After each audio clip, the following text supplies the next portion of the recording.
Well, I just wanted to record a midweek update.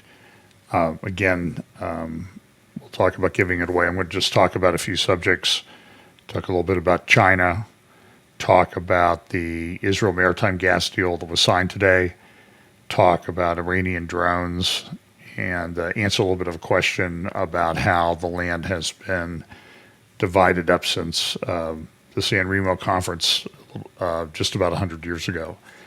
So again, just a reminder, we talk about different things, acceleration, convergence, logistics, understanding some of the things that we look for. A lot of things happening right now that are related to Bible prophecy.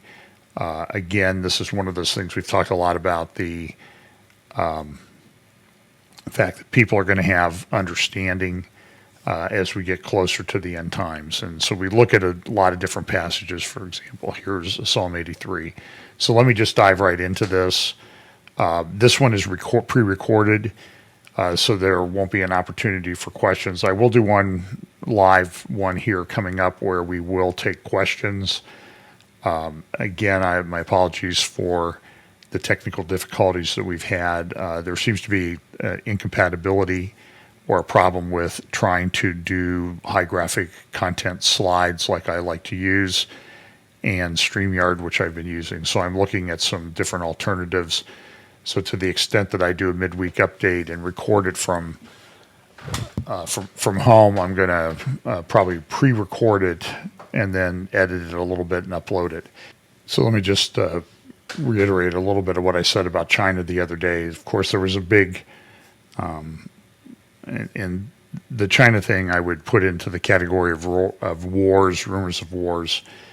But a very significant meeting took place over the past week in Beijing. The Chinese Communist Party had its big Congress. Under the rules of the Chinese Communist Party, you were allowed to have two consecutive 5-year terms as president, and then you needed to leave office. Xi Jinping, though, has essentially now been appointed emperor president for life. He was given an additional term. I think he's about 68 years old. So a lot of the questions will be is how well is he doing health-wise? He has become probably the most absolute ruler that China has had since Mao. He is, by things that I'm reading, intelligence reports and that type of thing, he is very isolated. People do not tell him everything that he needs to know. China has significant economic problems at present. We've been talking for some time about their Evergrande real estate company. But if you've noticed over the past few years, what Xi has done is he has taken a lot of these tech companies that I think he just thought were getting too big, too independent.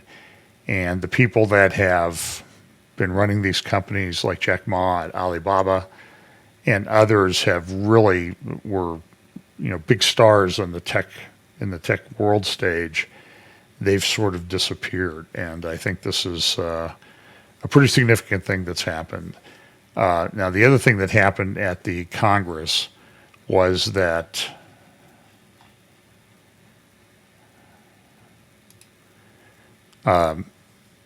Xi's predecessor as president, head of the Chinese Communist Party, and he had been head for 10 years.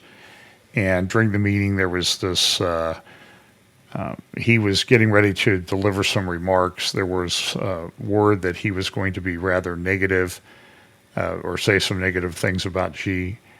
And so a couple of men came and escorted him from the hall.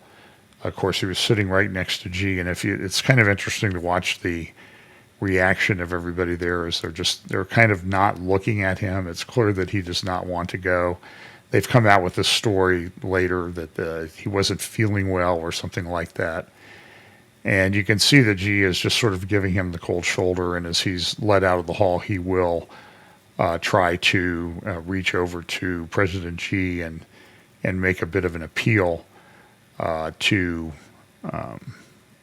stay, but Xi is having nothing of this. Now, this was done These videos that you've seen of this were taken by members of the foreign press. This never appeared on Chinese television, and it's never appeared anywhere. And you see here that the predecessor looks like he's trying to ask Xi something, and he just goes on, and nobody really looks at him. And this is a pretty strong statement by Xi that he's in charge. And so here's a graphic that somebody made up that I think is sort of indicative of what you can expect from China in the future, that they are, Xi is really the one that is in charge. There was another article that I had here that, so we saw a couple of weeks ago, there were reports that China has opened fairly not secret policing agencies here, offices in the United States. And then here's an article from today's Financial Times in London that the Netherlands is investigating the exact same thing that's happening in the Netherlands. So you see China doing a lot of things. They're buying up a lot of farmland. They don't own a lot of it, but they're buying it in very strategic locations, like next to military bases here in the United States. They set up these offices in D.C., I think on the West Coast, and in New York City. And these are to keep track of Chinese nationals that are here in the United States. And so this is the way China is. China is very, very controlling about these things. Another thing, I'll talk a little bit more about this on Sunday, are these protests from these radical climate change people that are going out and throwing paint on these extremely valuable multi-million-dollar paintings like a Monet. I think they actually threw something on the Mona Lisa. There was something they threw, liquefied mashed potatoes, and then they go below the painting or next to the painting and they glue themselves to the wall. I think the solution might be to remove the painting and take care of the painting and let them stay glued to the wall for several months and see how that goes. But this climate change thing is clearly a religion that people are doing. Now let's look at just briefly what's going on with regard to the war in Ukraine. This is from Foreign Policy. This person's opinion, John Hardy, who works at the Foundation for the Defense of Democracies, which has some pretty good people at it, accompanied by another fellow at the Foundation for Defense of Democracy, says that Iran is now at war with Ukraine. It's very interesting. It's clear that Iran has been supplying drones to Russia. There are now talk about that they're going to be supplying missiles. The Russians deny it. The Iranians deny it, but I did play you on Sunday a clip of a speech that Khomeini gave last week at a university praising the elites, as he calls them, that they do a lot of great things for the country. And, you know, they complain about, or they tried to downplay our drones. When we brought them out, they claimed that these things were photoshopped or fake videos. But, you know, when you sell such and such to so-and-so, and it's clear he really came out and admitted it. But then press that I was reading today, I think this article in the Tehran Times today or yesterday, said that, it's alleged that we're providing drones or missiles to Russia. But it was pretty clear in his speech that he admitted that they were supplying those to Russia. Now, the advantage that they get, and I would highly recommend that you could go to Israel-alma.org, and on their main page, if you just scroll down, you will find this article, a blog post that they put up yesterday. Iran is emerging as the leading accurate firepower supplier to Russia. Tells us a couple things. Russia needs some help. I know when I say that, some people will push back and say, no, Russia's playing chess and you don't understand. Russia's just doing this because they're saving their good stuff for later when they really need it. But they've been at this war for quite a while. So I think there's a significant amount of propaganda going on in this war. For example, over the past few days, in fact, today, I think Putin issued a statement that Ukraine was going to unleash a dirty bomb somewhere in Ukraine, and that they were actually preparing the missiles, and gave the model number of the missiles that they're going to use to do this. Then Ukraine comes out and says, no, no, no, that's Russia is going to do it, and they're just saying that we'll do it because it's a false flag. They're going to do it and blame it on us because they want to control the narrative and that type of thing. So every time something happens, there's been a lot of back and forth about a dam on the Dnipro River. Russia claims that it's been mined by Ukraine. Ukraine claims that Russia's mined it and that they're going to blow it up. Whoever does it, of course, it's going to cause a significant amount of damage. And frankly, there's some reason to believe, you would wonder why Russia would blow it up, because the reservoir at the dam provides water to the Crimean Peninsula, and it's really the main water source, my understanding, the main water source to the Crimean Peninsula. And without that water, the Crimean Peninsula is a fairly dry area. They won't be able to do much in the way of agriculture.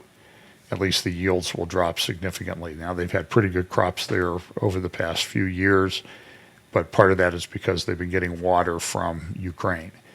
Without that water, the Crimean Peninsula does not produce like it should.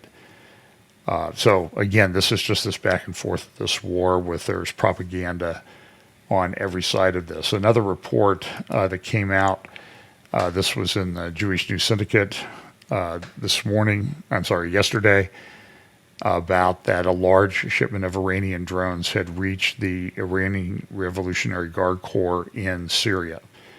The video on the right are attacks. Israel's made several attacks, missiles and planes into Syria over the past few days. This comes after Israel had been essentially quiet in Syria, no attacks, missiles or otherwise, for about 30 days.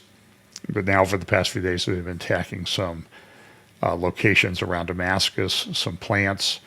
And so I'm not sure, I haven't been able to confirm whether the article in Jewish News Syndicate was about a delivery made to sites that Israel later attacked. I don't know if that's true, but clearly Iran is trying to take advantage of the war in Ukraine to get information on how well, to test out how well its drones do. They've provided, my understanding is, thousands of drones to Russia. They're not incredibly high-tech drones. They fly at about 100 miles an hour. They can carry a payload of roughly 75 or 80 pounds of explosives. So they can do a lot of damage. They make a lot of noise. They're a fairly good terror drone in that they fly low, make a lot of noise, and they make a big explosion of whatever they hit. Ukraine's been trying to get different air defense systems to try to shoot down these drones. Thus far, Israel's resisted giving them. It's also interesting that air defense systems like the S-300 that the Russians have been using for many years, they removed a number of those from Syria to Ukraine because they needed them. And it's interesting that they're not really using them for air defenses in Ukraine for the most part. They're using them as surface-to-surface missiles, which is not what they're really designed for. So I think it's indicative that the war is not going extremely well for Russia. I think that if the thing continues on, though, Russia will eventually wear Ukraine down. And they brought in this general, who they refer to as General Armageddon, who led the Russian efforts in Syria. And if you see what's happened to the cities in Syria, you can just translate that over and say this is what has happened or is going to happen to a lot of places in Ukraine. It's a pretty brutal way to fight war, but it's the way that they do that. So again, I would highly recommend that you go get the Alma article. It goes through very extensively all the different drones, missile systems, and that sort of thing that Iran has developed that are now being given to Russia. So there's some advantages to Iran to doing that. They get to test out their things in live action. But a lot of these drones, if you remember the attack that took place on the Saudi oil facilities a couple of years ago, that Iran did by drones, the large oil refinery, they used these type of drones that they're giving to Russia to use in Ukraine. It's also been reported that Russia is going to launch a sophisticated satellite for Iran as partial payment for these drones. So I think it's just something that bears watching. Now, the other big news is that Israel and the United States and Lebanon and the United States signed the maritime deal today. I don't know if I would describe it as a maritime boundary deal. It says that they agree on everything, but that's only good until Hezbollah decides who effectively controls the government in Lebanon, until Hezbollah decides that they want to do something else. Here is a meeting today that took place between, here's a meeting that took place in Jerusalem between Amos Hochstein, the mediator from the United States State Department, and Yair Lapid, the caretaker prime minister of Israel. I want to thank you and your crew, hello everybody, for all the great work. Nothing less of a great work you were making and making the deal between us and Lebanon happen. It wouldn't have been possible without you and without the support of President Biden, who was there for us all the way. His commitment to Israel is deeply appreciated, and your commitment to the whole process is deeply appreciated. This is an historic agreement that strengthens Israel's security and Israel's economy and will bring stability to the region, which was the number one operative of the whole thing. Israel has started producing gas from the Karish field, and we will become a major supplier of natural gas to Europe at a time when the world is in desperate need. And we are just thankful for this, and we are happy about this, and the entire government is sending its blessings and thanks for this. We voted on this morning, as you know, and we deeply appreciate your commitment. You worked really hard on this, and for very long months with your very committed crew. So thank you again for all the great work. Well, thank you, Mr. Prime Minister, and really congratulations to Israel. This is clearly a historic day for two countries that never ended their state of war, to be able to reach an agreement that enhances Israel's security and stability, and that will ensure economic prosperity on both sides of the border, both for Israel and continued extraction and development, economic development, as well as in Lebanon, where the people of Lebanon really deserve to finally join what Israel's already done and the rest of the Eastern Mediterranean. And this day of signaling day one of more cooperation, more of Israel's integration into the region, which has been a top priority for President Biden, as he's told you and as he discussed yesterday with President Herzog. So we are, as the United States, clearly very happy that we can play a role and to support Israel's security, stability, and economic prosperity. And today, as I said in Lebanon earlier this morning, today is really the beginning, not the end. Mm-hmm. Today is the beginning of what happens next, of how there can be more deepening the cooperation, deepening economic prosperity, and if there is a prosperous Lebanon north of the border of Israel, that is a win for everyone. So really, this is not just a great day for Israel and its security and for Lebanon, it's for the broader region in the Middle East and particularly the Eastern Mediterranean. So thank you, Mr. Prime Minister. Thank you so much. So here's, these are just some pictures of the Energean FPSO, the big drilling rig that they've put out there. And now you're going to hear the remarks some of the people that were Good involved with afternoon. this. With your permission, I would read the statement that I just read in the UNIFIL based in Nakura when we deposit the maritime agreement between Israel and Lebanon. We would like to express our sincere gratitude to you, Special Envoy Hochstein, and your team for your effort as facilitator and mediator for this negotiation. Days, night, weekends, and holidays, which have enabled us to achieve this maritime agreement between the State of Israel and the Republic of Lebanon. On behalf of the government of Israel, please convey our appreciation to President Biden and the whole administration for their effort over the years in mediating this dispute. Today is a significant day. By signing this agreement, we delimit our maritime boundary, announce the end of the maritime dispute, and agree on a way forward of developing the cross-border prospect. This agreement constitutes an equitable and permanent solution to the maritime dispute between Israel and Lebanon. As such, it serves the interest of both countries and allows Israel to protect its citizens and its economic assets. Not only will this contribute to the security and economy of both Israel and Lebanon, we believe it will help provide strategic stability and prosperity to our region. We appreciate the Lebanese effort to reach an agreement and wish the people of Israel and the people of Lebanon years of quiet, peace, and prosperity. Well, it's clear that that's not going to happen. So just a response to some comments. First of all, Lapid, you'll note, I think he was careful in his choice of words, that Israel will become a gas supplier to Europe. But as I've said many times over the past few weeks, that's going to take a couple of years.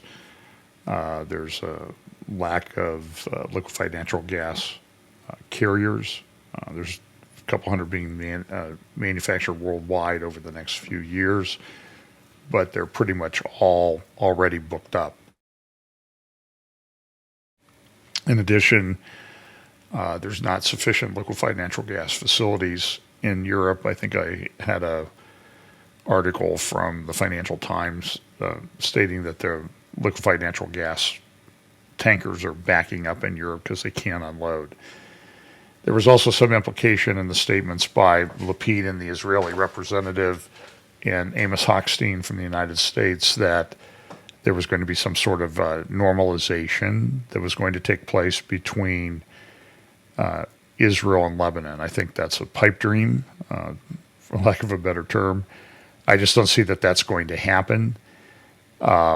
In fact, today in the Lebanon newspaper Al Akbar, which is a Hezbollah supported newspaper, and by the way, the Israeli government has a caretaker prime minister, and Danny Aoun is the caretaker prime minister, has been for a couple of years in Lebanon because they can't form a government.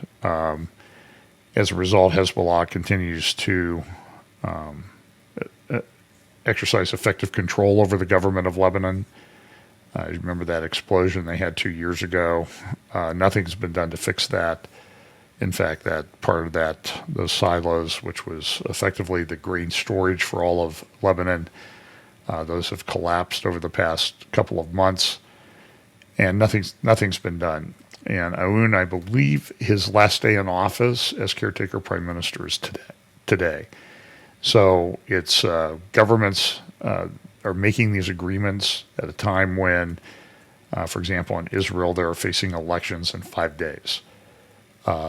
There were a lot of people on mainly the right in Israel that were very concerned about this agreement, and they felt that it needed to be approved by the Knesset, so they took it to the courts.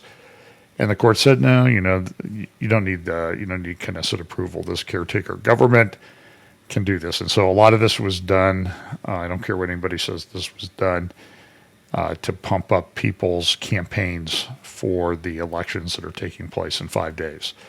I don't think it's a good deal. I'll talk about that in a moment. But look at what the headline is in this article in today's Al Akbar from Lebanon, secret negotiation and communication from U.S. Central Command withdrawing Line 29 from circulation, the line's journey from original sin to understanding on the 23.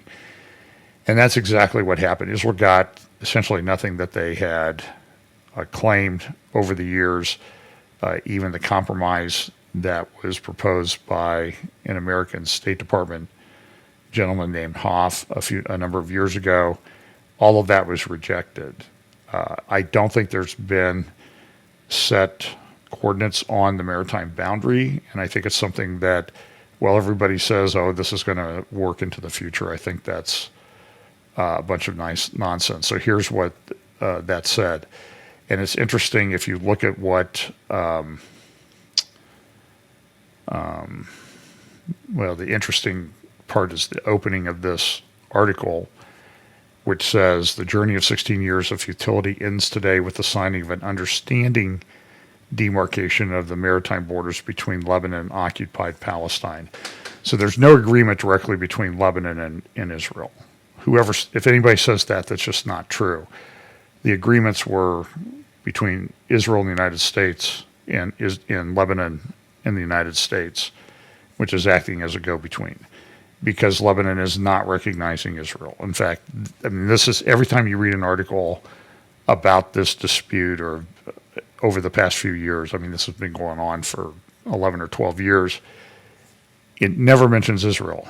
It only mentions occupied Palestine, because that's the way that they're going. Nasrallah came out and he said this, negotiations with the enemy should not have taken such a long time had it not been for the poor performance and management of this file, starting with the sin of demarcation with Cyprus. In other words, we did this demarcation thing and the people in charge didn't do a very good job, and they started with the wrong line, and now we've had to come in and fix all of this. And this is the way Hezbollah does everything. It's all propaganda about how they've gotten things done.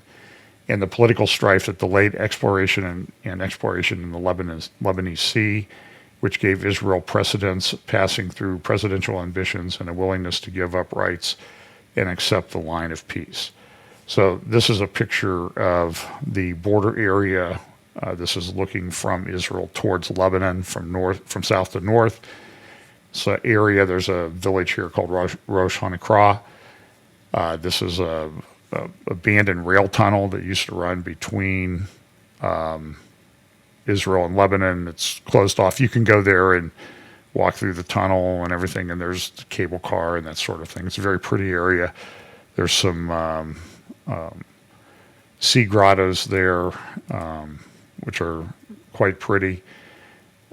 But this is this morning when Hochstein was speaking, he's talked about being in Lebanon. So this was pictures from him being in Lebanon this morning.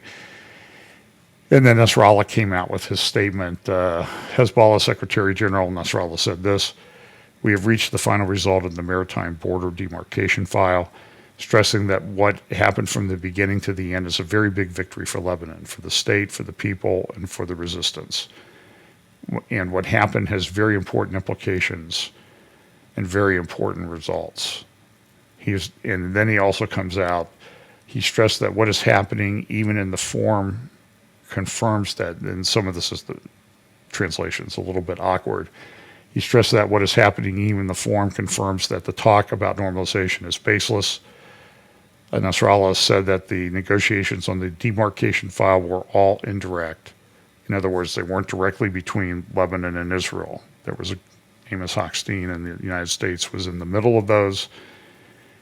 And the Lebanese and Zionist delegations did not meet under one roof, which was signed by His Excellency the President, and will be, and it is not an international treaty and does not involve normalization with Israel. So anybody who says that it does involve normalization with Israel is just not correct. And this is a picture taken looking out into the west into the Mediterranean from Rosh Hanakra, and you can see the buoys that are out there. These were a big dispute. Israel had put these buoys up to keep sort of as a line marking the where fishermen should not go, and they became sort of central to the dispute.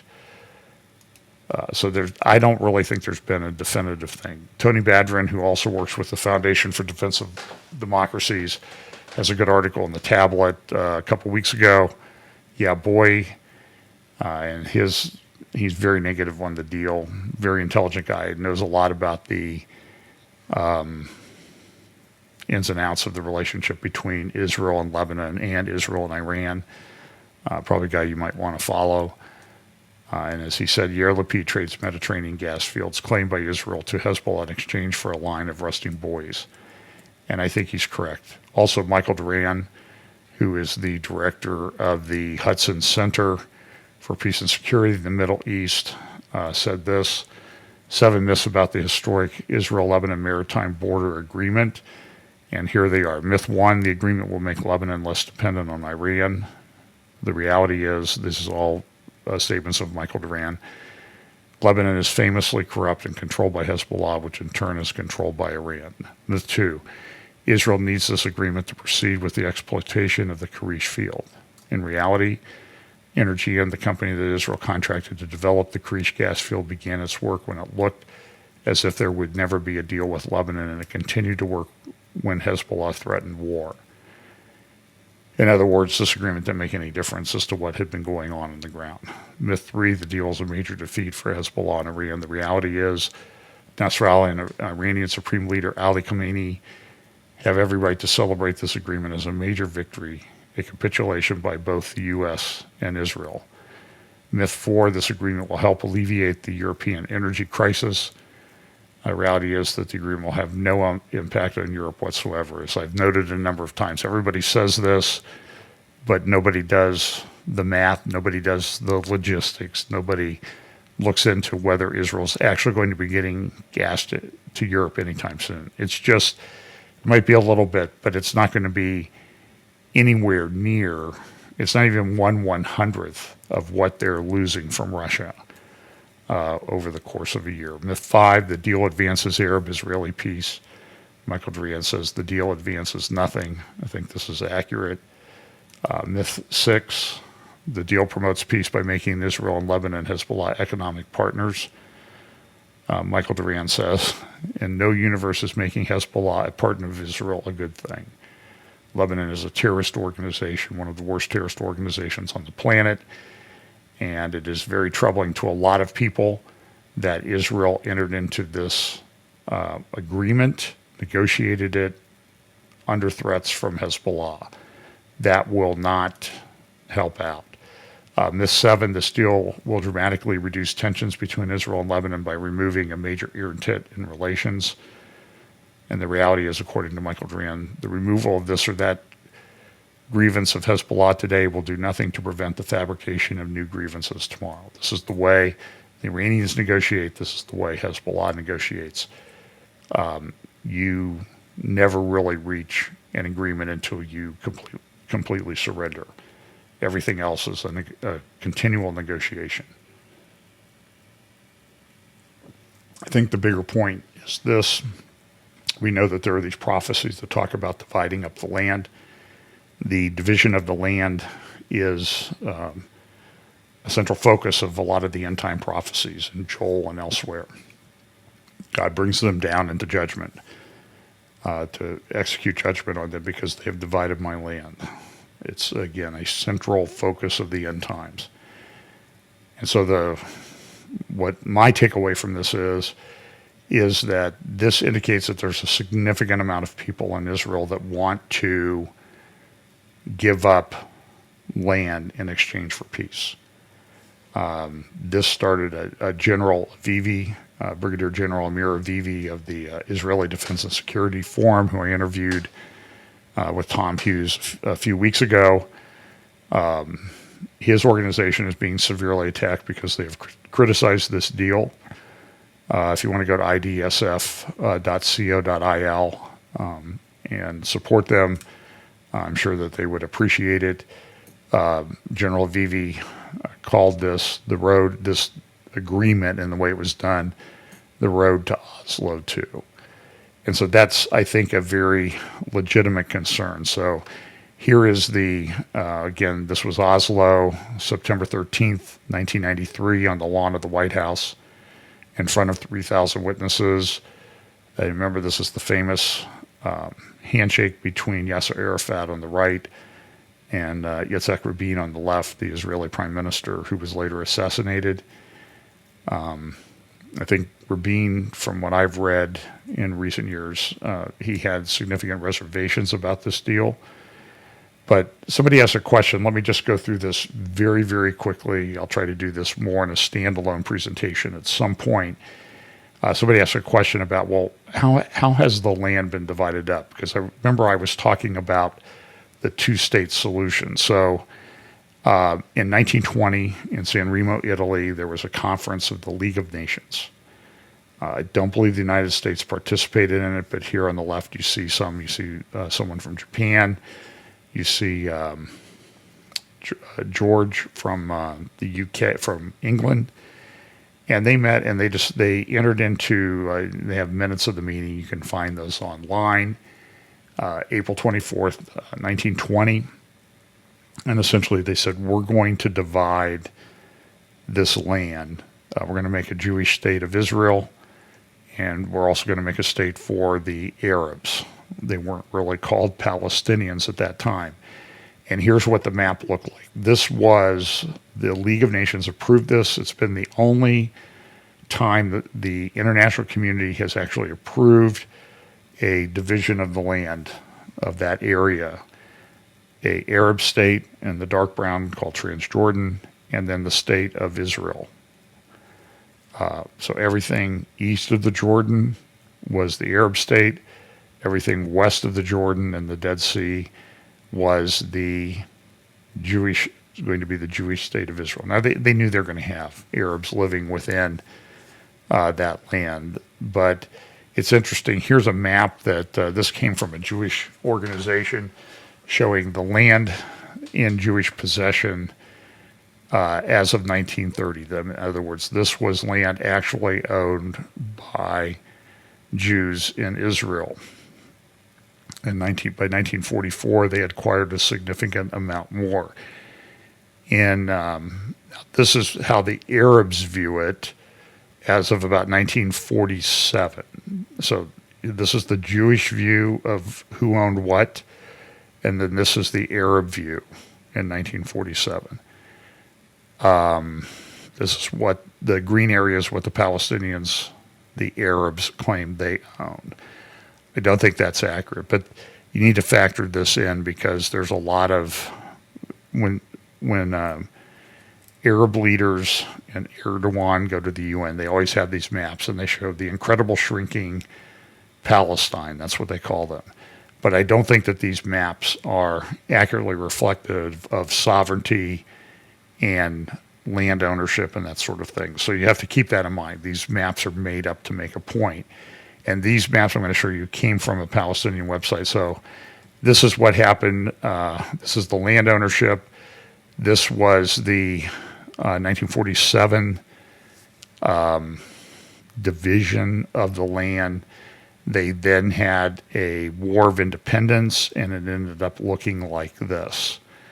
And after the war, after the 1967 war, of course, Israel took over the Sinai and the Golan Heights. The map you're seeing right now does not include the Golan Heights. These are the countries that, in the state of their agreements with Israel, whether they have a peace treaty, that would be the dark green. That would be Jordan and Israel. Then you have normalization. You have Morocco, Saudi Arabia to some extent, Sudan, United Arab Emirates, and Oman. Some of that is very recent. The Abraham Accords, which started under the Trump administration. Some have said that they would be willing to accept normalization, and then some say they're not willing to accept normalization, like Libya, Tunisia, Iraq, Kuwait, Yemen, and Somalia. They'll never normalize. They don't want to. So this is a map that shows this is sort of an Arab claim as to how the land is now, the light area being Israel, the dark green areas being Arab lands, and showing that the lands that the Arabs have access to are shrinking. This was the Elan plan that came about 1970. It essentially was going to divide. It was going to shrink down the 1922 division of the land. It was going to give a lot of that to the Arabs, the area with the lines through it. And then it was going to be joined to the Hashemite kingdom of Jordan.